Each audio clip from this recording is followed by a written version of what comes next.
À la une ce soir, des résidents de Dillon envahis par les moustiques. Le calvaire dure depuis 2 mois. En cause, une cave inondée après une montée des eaux. Pour l'heure, aucune solution a été apportée aux habitants. Bourse à l'échange au Rebert avec un grand marché du troc organisé par l'association Selle Martinique. Elle prône le partage de biens et de services sans argent. C'est aussi une solution pour lutter contre le gaspillage. Le Martinique Cheval Show, deuxième jour de la manifestation à Fort-de-France ce samedi. Aujourd'hui, ambiance avec le public qui est venu assister à la compétition, mais aussi approcher de près les chevaux. Et puis le programme de votre sport week-end, entre autres, il y aura du basket avec un marathon 24 heures non-stop au François. La compétition a démarré hier et doit se terminer ce soir. Voilà pour les titres, bonsoir à tous et merci de nous suivre en direct sur notre page Facebook. On commence ce journal avec la galère des résidents de la cité Dillon. Proie des moustiques depuis plusieurs mois. La cave d'un immeuble, je vous le disais, est inondée. Les insectes y ont fait leur nid. Et malgré plusieurs appels à la CIMAR qui gère l'immeuble, le problème persiste et les habitants sont au bout du rouleau. Alvin Courcy, Sandrine Claude. Vous voyez bien que c'est rempli d'eau. Voilà. Bon, il y a des trucs, des coups, mais là, c'est rempli d'eau.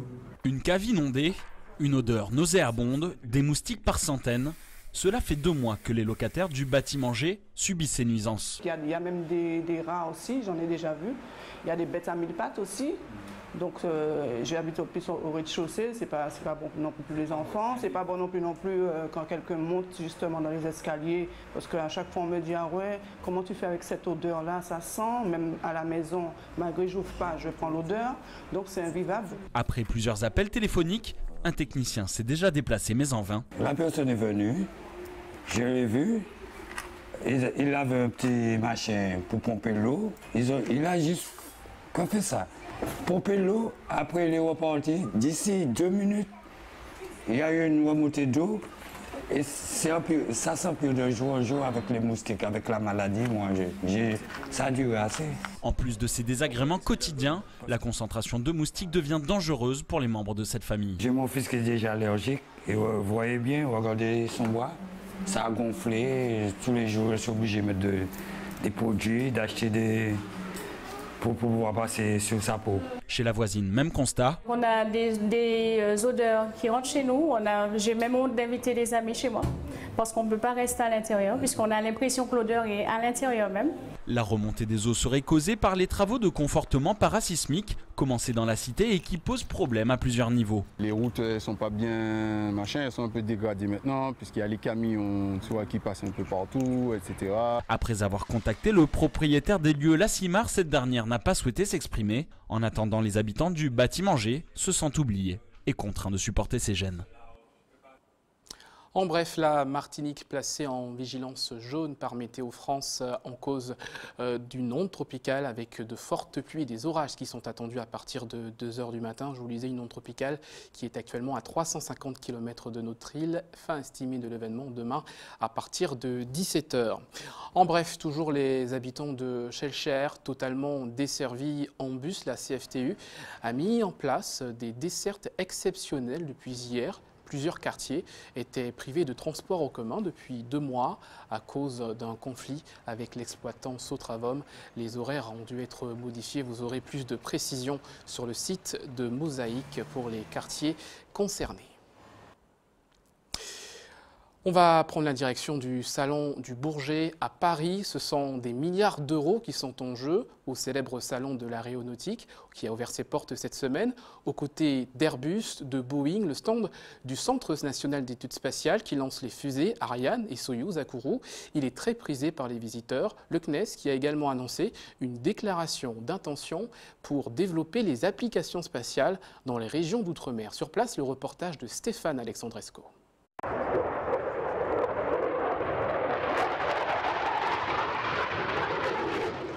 C'est un Rafale, en pleine démonstration au Salon du Bourget en métropole. Le salon aéronautique a ouvert ses portes lundi pour une semaine en région parisienne. Si les avions de combat fascinent toujours le public, ce qui retient surtout l'attention des visiteurs cette année,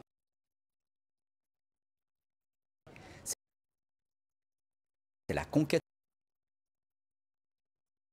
spatiale, les exploits de Thomas Pesquet, l'astronaute français dans la Station spatiale internationale, et surtout la conquête de Mars, auquel le public prend part en 3D. Et sur ce terrain, Arianespace et le CNES sont toujours deux acteurs incontournables. Arianespace qui compte bien rester leader mondial des lanceurs avec Ariane 6, qui entrera en piste en 2020. Et le CNES, le Centre national d'études spatiales, qui propose des nouvelles applications pour le développement économique des territoires. 6 présidents de régions et collectivités territoriales ont signé mardi au Salon une déclaration d'intention avec Jean-Yves Le Gall, président du CNES, afin de développer les applications spatiales sur leur territoire. Des applications concernant entre autres la communication, les transports, la ville, la ruralité, la forêt. Parmi les signataires, M. Jocelyn Otine-Noé, qui représente ici la collectivité territoriale de Guyane et pour qui ces nouvelles applications offrent un très grand intérêt pour le territoire. La collectivité territoriale de Guyane a fait l'acquisition d'une station terrestre qui permet donc d'obtenir des images satellitaires qui sont traitées et qui permettent ensuite qui sont ensuite mises à la disposition d'un certain nombre d'organismes qui peuvent être des organismes d'État comme des collectivités, comme les mairies, qui à travers un certain nombre d'applications comme le système d'information géographique peuvent exploiter ces données sur un certain nombre de thématiques comme l'urbanisation, les voiries, la dégradation des voiries et notamment aussi sur les fleuves dont la pollution est accentuée par l'orpaillage clandestin. Les régions ont rendez-vous dans 6 mois avec le président du CNES pour une évaluation sur ce qui a été signé. Retour en Martinique, ils ont décidé de remonter le temps et souhaitent revenir à l'ère du troc. Celle Martinique a organisé ce matin une bourse d'échange, celle pour Système d'échange local, un réseau associatif français qui prône l'obtention de services et de biens sans argent. Le principe est simple, l'échange équitable, découverte au Robert avec ce reportage de Yohan Boulard.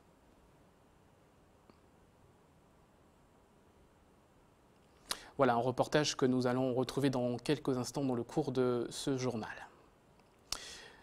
Yohan Boulard, donc voilà, il est arrivé, je propose de regarder ce reportage. Élise est celliste. Elle appartient à un groupe de citoyens, le CEL, qui se retrouvent régulièrement pour faire du troc. Ce matin, la jeune femme a apporté une caissette de plantes préparée par sa mère pour être échangée. On vient d'arriver, donc on verra, on en a échangé une. Mais on garde espoir, on va échanger d'autres. Je suis venu avec pas mal de choses et il me reste pratiquement plus rien. Mais je repars plus rempli que ce que je suis arrivé. C'est ça qui est assez extraordinaire, c'est que j'avais beaucoup de matériel, j'ai eu beaucoup d'échanges humains et maintenant je repars avec une quinzaine de plantes. Depuis 2014, ce système d'échange local s'est organisé dans l'île en se basant donc sur le troc de biens et de services. C'est aujourd'hui une véritable communauté. Les transactions reposent tout de même sur une monnaie appelée grain de sel et délivrée sans aucune contrepartie. À l'inscription, on vous remet 40 grains. 40 grains qui vous permet de commencer, de faire vos échanges. Et donc, à la suite, donc, vous serez déjà dans le système ou bien vous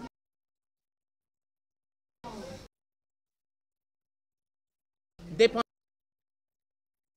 vos 40 grains ou bien vous en ramenez. Mais en tout cas, pour faciliter, dans la première inscription, pour faciliter les échanges, on s'engage à vous donner 40 grains. Grâce à ce commerce, sans argent conventionnel, les cellistes tentent de protéger l'environnement, lutter contre le gaspillage et le système de consommation actuel. Ici, on valorise le lien plutôt que le bien. Il n'y a pas que de l'échange matériel, c'est aussi de l'échange humain, intergénérationnel et c'est plutôt agréable de rencontrer des personnes qui sont là dans la solidarité et dans le don. On fait des connaissances, on crée des liens, on garde les contacts et tous les mois on se retrouve lors des mêmes bourses d'échange local. Ça me permet de me distraire avec mon époux. Il est un peu fatigué mais quand même on se défend. Pour le groupe porteur du concept, il s'agit de revenir aux pratiques des aînés et à la solidarité. À travers ces échanges, et de pouvoir faire ce que nous savons faire déjà depuis longtemps à la Martinique, Par exemple, Baïkoko pour savon, c'est quelque chose que nous savons faire ici à la Martinique, mais de renouveler un peu cela, comme cela se passe un peu partout au Brésil, un peu dans certaines régions de France, et que grâce à ça, des dynamiques, nous pouvons penser que nous apportons une toute petite réponse, une goutte d'eau à certaines misères, à certaines souffrances. La matinée s'est achevée par un pot de l'amitié, en attendant le mois prochain, où les Célistes se donneront rendez-vous dans une autre commune de l'île. Voilà pour ce reportage sur cette belle initiative et puis toutes nos excuses pour ces quelques problèmes techniques avec ces petits sauts d'images qui ont émaillé les reportages. On poursuit avec EDF Martinique qui a ouvert ses portes à sa clientèle ce samedi. Visite des espaces commerciaux et techniques comme vous le voyez, la centrale de la Pointe des Carrières à Fort-de-France. C'est un peu l'envers du décor pour les abonnés EDF. 400 personnes ont répondu à l'invitation. Ils ont pu aussi découvrir les coulisses de la production de l'électricité. On écoute ces quelques réactions recueillies par Yoann Boulard. Les journées portes ouvertes m'ont permis de constater beaucoup de choses. Comment l'électricité se produit. Je pense que c'est une très bonne chose de pouvoir mettre à la portée de tout un chacun la possibilité d'avoir un maximum d'informations concernant le fonctionnement des machines à EDF, des groupes, des transfos, etc. On sort de là enrichi et on prend conscience de l'investissement des techniciens au sein de ces structures, du travail auquel ils sont confrontés et des difficultés qu'ils peuvent rencontrer aussi. Dans cet atelier, en fait, on utilise l'univers du jeu vidéo pour essayer d'expliquer aux visiteurs comment fonctionne le système électrique. Donc c'est ce qu'on appelle un serious game. Le joueur va devoir prendre tout un tas de décisions, soit pour faire face à des réparations ou pour investir dans une ligne, pour accorder une nouvelle ville qui vient de se créer ou une nouvelle usine, une nouvelle centrale. Voilà. Tout l'intérêt de visiter nos sites et nos métiers, aujourd'hui 4 sites ouverts, est de mieux comprendre comment fonctionne l'électricité depuis sa production jusqu'à l'utilisation finale en passant par le réseau de distribution. Donc c'est tout l'intérêt lors d'une visite très pédagogique de comprendre effectivement la complexité, les difficultés et les solutions techniques qui sont apportées pour fabriquer de l'électricité et la distribuer en Martinique.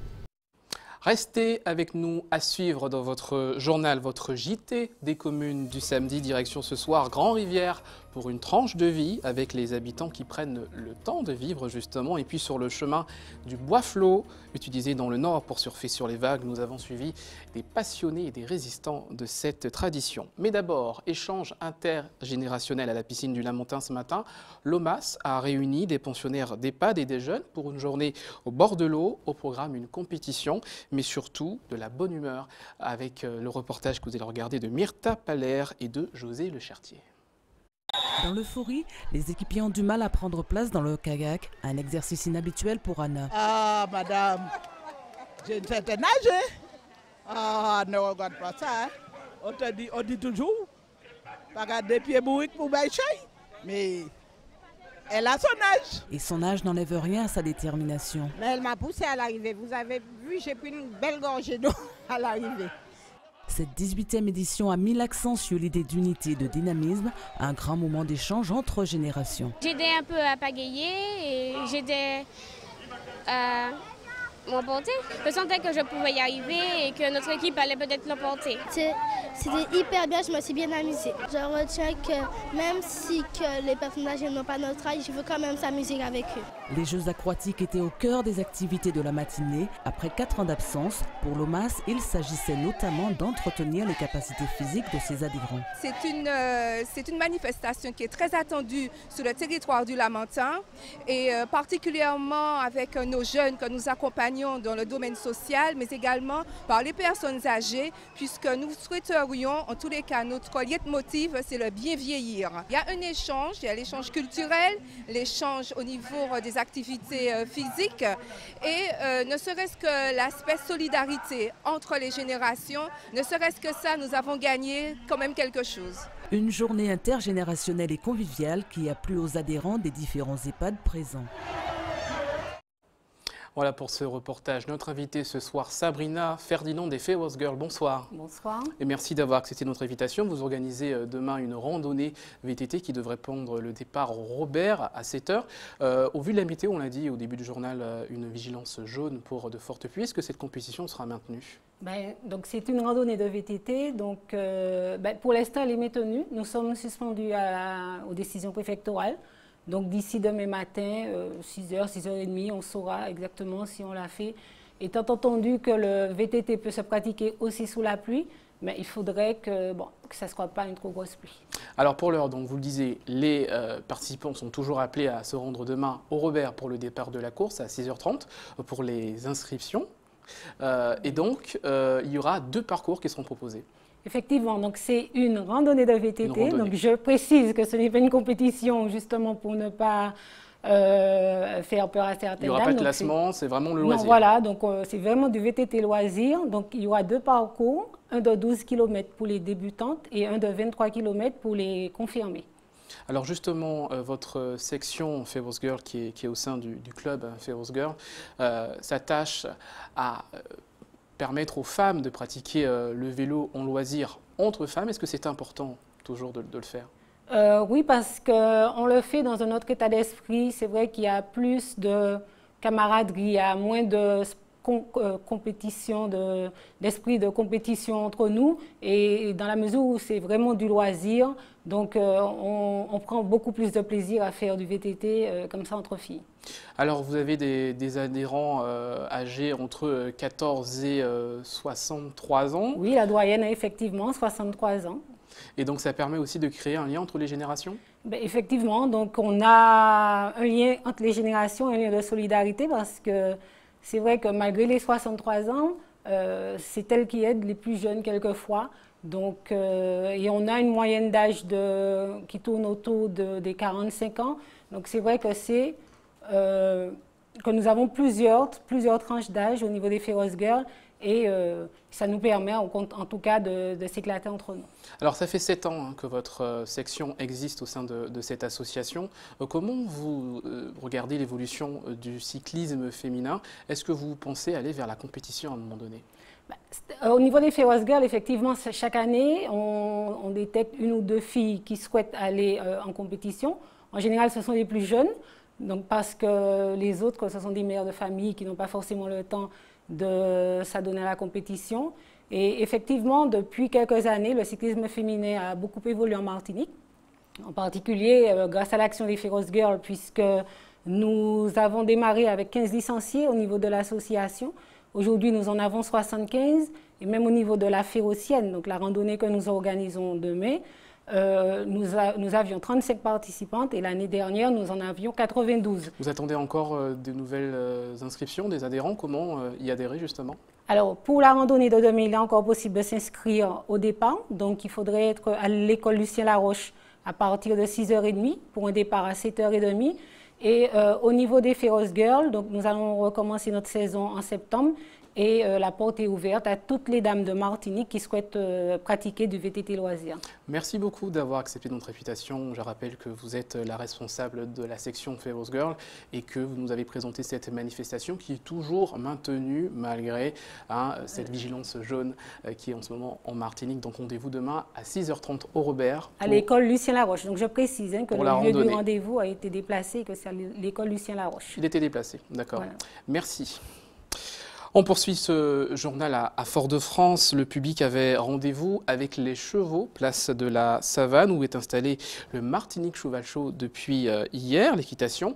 Une activité de plus en plus populaire en Martinique que beaucoup de curieux ont pu toucher du doigt. Aujourd'hui, le reportage d'Avine Courcy. Premier pied à l'étrier pour ces tout petits, le baptême de poney est l'une des attractions phares du Cheval Show, l'occasion de tester l'activité en conditions réelles. C'est une expérience que je trouve qu'il est important que l'enfant fasse pour qu'il puisse savoir s'il en a peur ou pas, déjà d'une part, et puis pour savoir éventuellement quel type d'activité dans laquelle je devrais l'inscrire. Ça permet comme vous dites, de démocratiser et de donner accès à un maximum de gens en fait. Qui n'ont pour la plupart jamais vu de cheval, jamais monté à cheval. Sur la savane, les novices côtoient des cavaliers beaucoup plus aguerris. Noah pratique l'équitation depuis 6 ans, une discipline qui lui a enseigné certaines vertus. Enfin, de la patience surtout, parce que le cheval, il comprend pas toujours nos demandes. Donc on doit s'aider nous aussi, même si lui, il doit pas faire trop de caprices non plus. Je pense que c'est une préparation de toute l'année avec les professeurs, avec les compétitions. Donc c'est vraiment toute l'année. Et les enfants ne demandent que ça parce que je pense qu'ils sont vraiment tous mordus. Le Cheval Show n'est pas qu'une vitrine, c'est aussi l'occasion pour les meilleurs cavaliers de l'île de se mesurer. Yanis est un habitué des compétitions. Pour lui, le cadre inhabituel de la savane donne un cachet supplémentaire au concours. Ça donne plus de charme au concours. Parce que le concours sur herbe, c'est vraiment 2 fois par an, en Guadeloupe et en Martinique. Et c'est vraiment intéressant. C'est vraiment une autre approche du concours. L'afflux de visiteurs fait aussi le bonheur des commerçants. C'est très, très, très bien. Ce ranch à ciel ouvert vous accueille encore demain toute la journée jusqu'à 17h. Voilà le reportage de Sandrine Claude et d'Alvin Courcy, la suite donc du Martinique Cheval Show demain. C'est l'heure de retrouver votre JT des communes ce soir, direction Grand-Rivière, une commune où il fait bon vivre, vous allez le voir, et qui perpétue également la tradition du bois flot.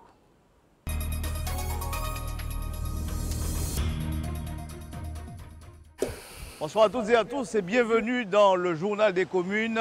Nous sommes dans le Grand Nord, vous voyez la rivière, vous voyez les habitations, vous l'avez compris, nous sommes à Grand-Rivière, commune où il fait bon vivre, avec bien sûr ces structures dédiées à la pêche. Un bon site pour les vacances, d'ailleurs c'est quelques prémices des vacances que nous vous offrons à travers ce numéro.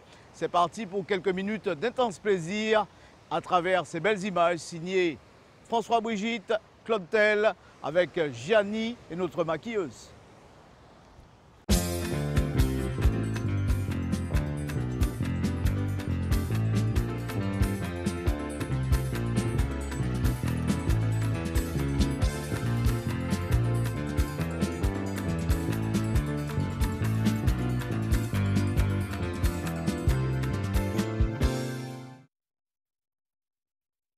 Une balade à travers la forêt, un bain de rivière en bon blaf-poisson. C'est à peu près ainsi que l'on peut se détendre dans cette belle commune de Grand-Rivière ou tout simplement se retrouver sur la place des fêtes en compagnie de la population. Voyons ce sujet d'Alvin Courcy.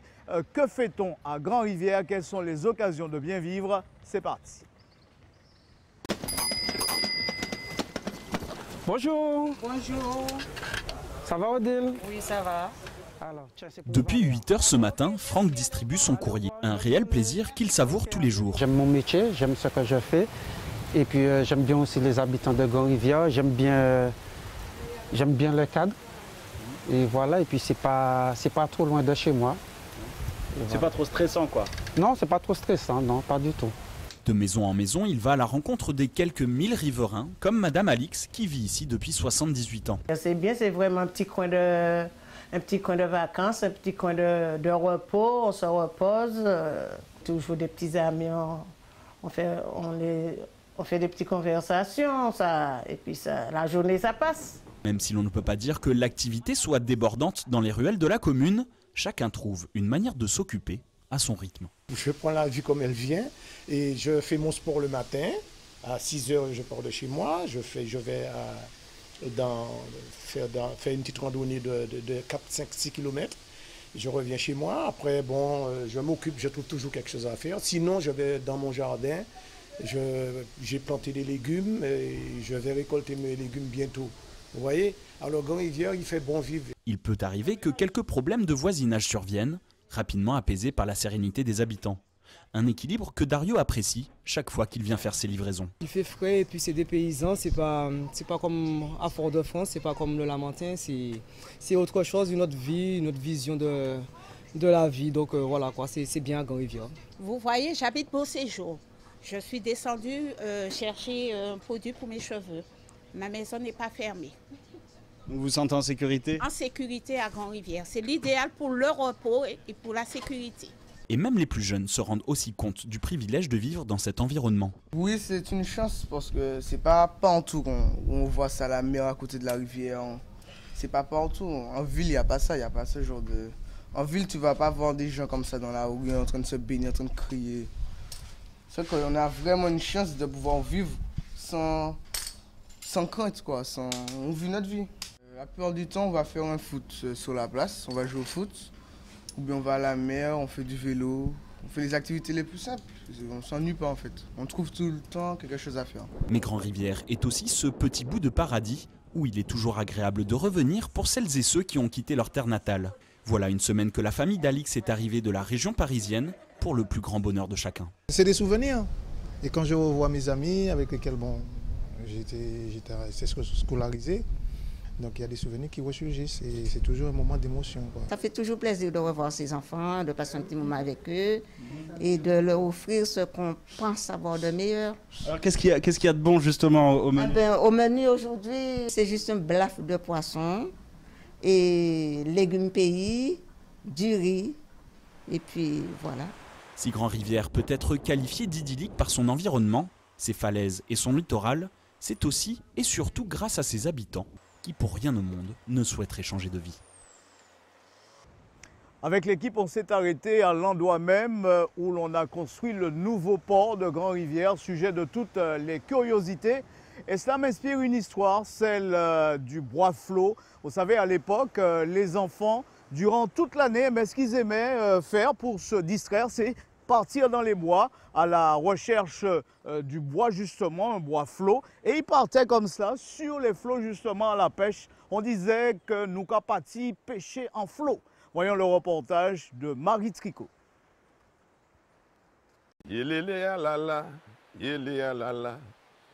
En remontant le lit de la rivière, pour moi, m'en décourage à la divinité. Ben, Yéyé et les autres ont les yeux levés vers les cimes pour y trouver un arbre bien particulier, un ochroma ou en créole, un bois flot. Nous allons en direction de la source même de la rivière, parce que le flot c'est un bois d'eau, il y a beaucoup d'eau, et quand nous nous rapprochons des rivières, il y a beaucoup de flots. Un géant de la forêt tropicale qui peut atteindre plus de 100 mètres. Facile à repérer. Les feuilles rondes, ce sont des flots. Difficile à approcher. Après une bonne heure de marche, ils ont trouvé le spécimen parfait. La grosseur, elle est impeccable. La longueur, elle est impeccable. Coupé, taillé, puis séché, l'arbre quittera sa rivière pour rejoindre les vagues de l'océan. Plus léger qu'il n'en a l'air, cet ancêtre de la planche de surf a longtemps permis aux pêcheurs de s'aventurer au large. Le progrès et les bateaux à moteur ont vidé la mer de ses bois flots. Alors Ben veille farouchement sur le sien. Il l'a lui-même coupé sur les versants de la montagne il y a 15 ans. Le flot nous servait de surf, nous amuser parce qu'il n'y avait rien d'autre pour nous amuser. Ça c'était pour mettre les appâts, pour mettre notre pain et nous mettions 2 crochets, il n'y en a plus, 2 crochets comme ça pour que nous puissions pêcher dessus. À 60 ans passés, la main est peut-être moins assurée, mais le plaisir de la glisse est intact.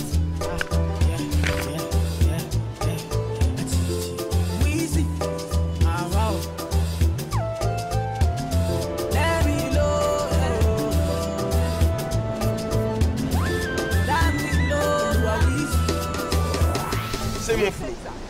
C'est relativement léger, effectivement. J'ai admiré la performance sportive et je trouve que c'est une utilisation intéressante de matériaux naturels. Et quand on demande à Ben s'il troquerait son flot contre une planche de surf, c'est comme si vous avez mangé un bon plat et qu'après on va vous dire bon, on va vous donner un burger. Non. Dans la commune, on se souvient qu'un homme a traversé tout le canal jusqu'à l'île voisine de la Dominique sur son bois flot. Ses gardiens souhaitent simplement que cette tradition traverse encore quelques âges. Même lorsqu'il ne fait pas franchement beau, c'est quand même bien d'être là à Grand-Rivière. On peut s'asseoir sur le bord de mer, histoire de respirer le grand air. Et ça m'a permis de faire la rencontre avec Édouard Chemin, qui est responsable de la culture dans cette commune. Alors, évidemment, ce qui me vient à l'esprit tout de suite quand je dis culture, c'est à Grand-Rivière, en commune de 800 habitants, quelle culture? Eh bien, notre culture, elle est d'abord naturelle, je veux dire. C'est-à-dire qu'il faut venir à Grand-Rivière pour pouvoir découvrir ce que les riverains ressentent, ce que les riverains veulent créer. Nous avons créé à Grand-Rivière quelque chose qui n'existe nulle part on appelait le flot. Dommage, on ne peut plus le faire, mais l'âme du flot est toujours à Grand-Rivière. Parce qu'avec la mer, l'hiver que vous voyez là, petit, c'était notre seul loisir. C'était la grande distraction. C'était aller prendre des flots, aller à la rivière, aller chercher des mangots là-haut et redescendre. Et nous ne sommes jamais ennuyés, pas une seconde. Quand j'entends des jeunes dire aujourd'hui qu'ils s'ennuient, nous n'avons rien, nous avons la nature, mais nous ne nous ennuyons pas. C'est ça l'essentiel. C'est ça parce que vous êtes très éloigné des pollutions sonores, même au niveau des nuisances, de certaines nuisances, du bruit, etc. Ici, on sent qu'il y a vraiment une âme. Les anciens, les plus jeunes, on sent que ça cohabite, ça se passe bien, mais ça reste quand même pour beaucoup de personnes une commune isolée. On va dire isolée parce qu'on vient à Grand-Rivière, on va à Grand-Rivière, parce qu'il n'y a pas de route entre Grand-Rivière et le Prêcheur pour faire le tour. D'ailleurs, nous ne sommes pas pour. Parce qu'il y a une forêt qui est magistrale là, entre Grand-Rivière et le Prêcheur. Aller faire une route, ce serait abîmer cette forêt. Et Dieu seul sait comment les forêts doivent être protégées aujourd'hui. Et nous en profitons, parce que de ce fait, Grand-Rivière a toujours été tournée vers la mer. Aussi éloignée soit-elle, la commune de Grand-Rivière vit. Il y a vie à Grand-Rivière. Qu'est-ce que vous faites en longueur d'année pour amener de l'animation, puisqu'on parle de la culture? Oui. Je veux parler en dehors de la fête patronale, qui est un grand moment dans cette commune. Exactement. Voilà, les grandes vacances arrivent là. Qu'est-ce que vous proposez? Alors, pendant les grandes vacances, nous aurons obligatoirement quelque chose qui a pris corps il y a quelques années grâce à Mel Macrel. Hein. Il y a Cap-Nord et à la CTM. Mel Macrel, hein? Mel Macrel. Pas Mère Macrel. Hein? Mel Macrel. Très bien. Mel Macrel, qui est la rivière Grand-Rivière en mouvement. Au mois d'août, vers le 20 août à peu près, nous organisons la fête de la rivière. Ah ouais, la fête de la rivière, c'est tout ce qui découle, qui est autour de la rivière. Il y a des habitants, il y a tout le bagaille là. Voilà. Ouais. Les habitants, ceux qui viennent apprendre à pêcher les mulets à Grand-Rivière, les écrevisses, ceux qui veulent venir à Grand-Rivière prendre un bain de rivière, savoir jusqu'où va la rivière, où ne va pas la rivière. Les affluents qu'il y a autour de la rivière, parce qu'il y a une cascade qui est extraordinaire. Il y a toujours les canards. Hein. Il y a les canards qui sont là, mais ce sont des canards de monsieur. C'est n'importe qui vient voler, mais enfin, à Grand-Rivière, on ne vole pas comme ça. Parce que c'est la propriété de tout un chacun. Ouais. Mais à Grand-Rivière, et là, au port de la rivière, nous avons ce qu'on appelle le bois flot. Je reviens au bois flot. C'est une plante qui absorbe de l'eau, donc qui est à côté des rivières. Et c'est avec ce flot, ce bois, que nous coupions, que nous allions ensuite à la mer à Grand-Rivière et à la pêche aussi. Oui. Parce qu'on pêchait dessus. Hein. Et c'était notre distraction, c'est là la culture. Mais vous savez, comme j'aime à dire, Grand-Rivière est éloigné, ça c'est vrai. Et c'est une petite commune. Mais pour aller au paradis, il faut souffrir. On ne va pas au paradis comme ça. Oh, voilà, ben on va la garder celle-là en guise de conclusion. Oui. En tout cas, c'est formidable. On vous souhaite de passer d'agréables moments à Grand-Rivière en compagnie de tous les Martiniquais et aussi des visiteurs qui vont venir cette année. Il y en a pas mal. Oui. Et puis il y a les vacanciers en général qui reviennent voir la famille. Exactement. Ça se passe comme ça. Cette année, on a Mel Macrel.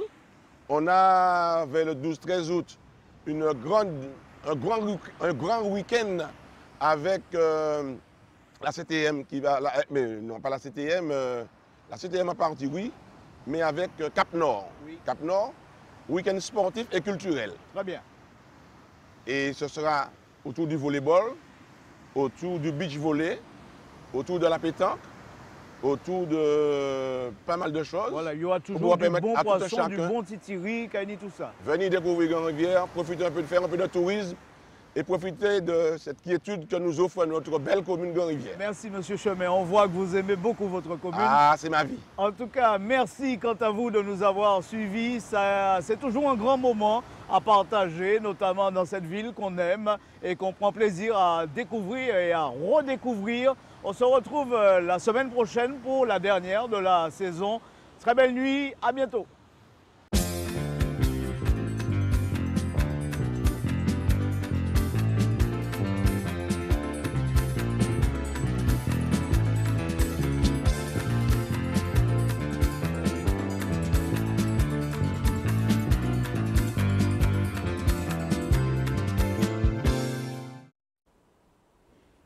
Voilà pour ce magnifique JT des communes à Grand-Rivière. Restez avec nous à suivre dans votre tranche info, le Sport Week-end présenté par Karine Chassol. À tout de suite.